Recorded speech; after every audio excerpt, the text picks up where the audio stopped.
The mystery behind brown rice paper. What do we actually use every day? Every day, perhaps without thinking twice, we hold on to it, open the package, and enjoy the food inside. This light brown rice wrapping paper is everywhere. How surprised we were to see the difference. Look, the shape of the rice paper looks different with the naked eye and with a microscope. This wrapping paper is seen with the naked eye, very smooth, but when viewed under a microscope, it turns out the surface looks rough. It looks like white jelly, and you can see the heat-resistant plastic on the wrapping paper. It's very thin. If you look closely, there are dots or something like micro-sized flakes in black, white, red, blue, and even green on the wrapping paper. Look again. How surprised we were to find that in the wrapping paper, we found many kinds of wood fibers of various lengths and sizes. If it is exposed to a microscope light, the thickness of the wrapping paper can be seen. If it is bright, it means the density is low, and if the microscope light is not visible, it means the density is very thick, indicating that the overall thickness of the wrapping paper is not perfectly even. By the way, that's what happens when we see it not as a mere wrapping, but as a microscopic world full of secrets. We've already seen what lies beneath its simple surface.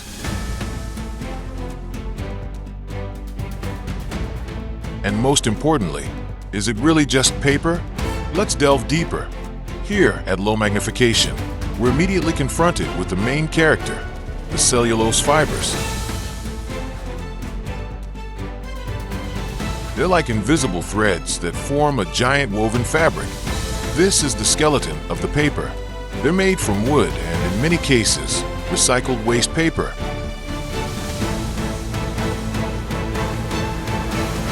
That's why the weave looks so complex and steeped in history. But wait, look closer. There's something that shouldn't be in this forest of fibers. Flakes of blue, red, and clumps of black.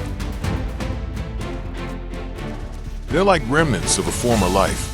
These are the remnants of printing ink from used newspapers, magazines, or packaging that serve as their raw materials. The recycling process isn't perfect. Each of these colored spots represents a story from a past that hasn't been completely erased and is now very close to our food. And then, we discover the strange phenomenon of white, slimy, or jelly-like areas. What is this? It could be kaolin, a type of white clay mineral or calcium carbonate.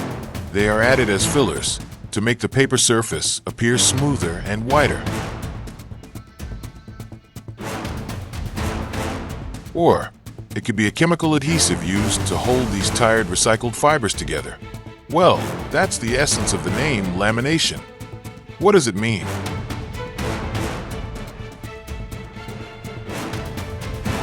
This is the process of joining two different materials, much like layering steel on a ship. The first layer is the woven recycled fibers we saw earlier. The second layer is a thin layer of plastic, usually polyethylene. It is held together with heat and pressure. This plastic is what gives ordinary paper the superpower of water and oil resistance. Without it, this paper will immediately get wet and tear with sauce or food oil. So why is it so popular? The answer is simple. It's economical and practical. It's very inexpensive, holds oil well, and is easy to shape. From a business perspective, it's the perfect solution.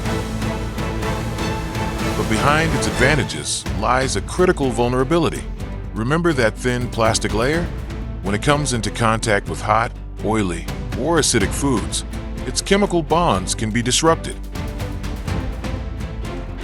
There's a risk of migration.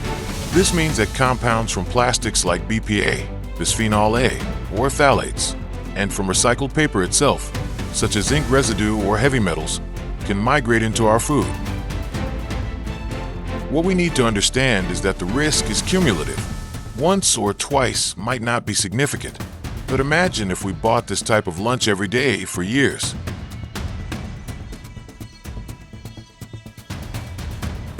Endocrine disrupting compounds such as BPA are thought to disrupt the body's hormonal balance, with potential long-term health impacts.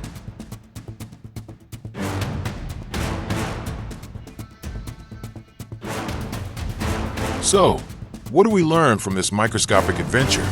That seemingly simple everyday objects have complex layers of identity.